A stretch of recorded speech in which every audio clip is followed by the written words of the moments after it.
Okay, part 4 of week 7. So this is the last part of pricing. So just finishing off, because it relates to the way that retailers record stock based on the prices, the cost and the sell prices. So just wanted to go over that fairly quickly.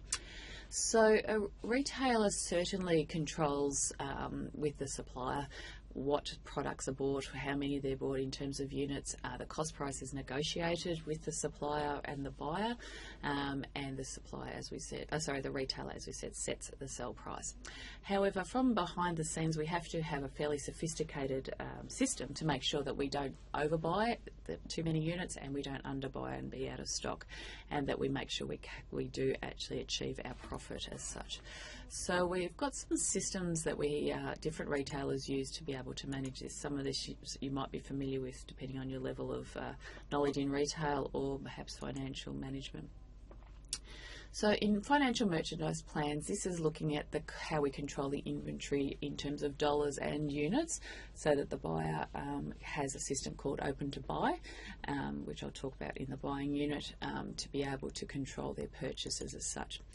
So this is also tightly, I suppose, managed by the use of stock take systems. So you may have done something like that in your life where you had to count stock and record it as such. So this is measured against what we think we have in the system versus the actual reality of what we've counted. So this is where we find discrepancies, maybe incorrect recording, theft, all sorts of reasons why sometimes the number is different to what we think we own.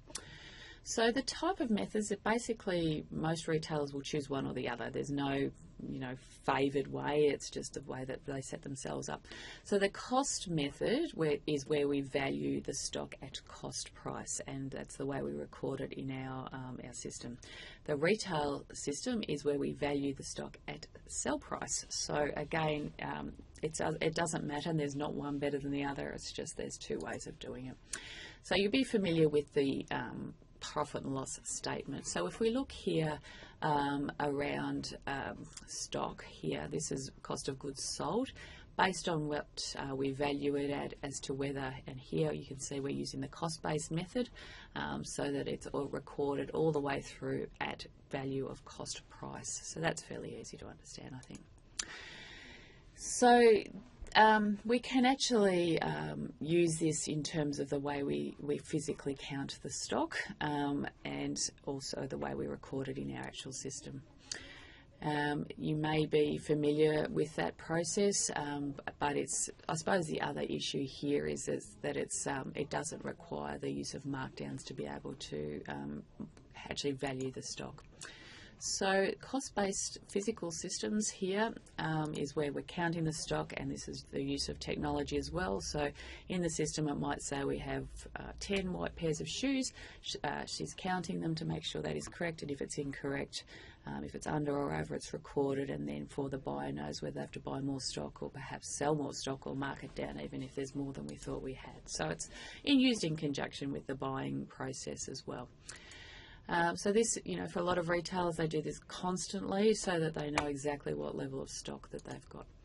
So on the converse side, the retail method is the calculating the actual sell value of the product. So again, it's just a recording method, really. It's not. This is not a big part of this topic, but it's just to give you a bit of an insight as such.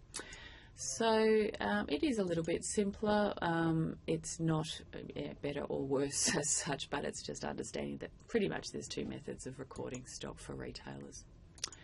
Okay, that's it for this week. Thank you for your attention.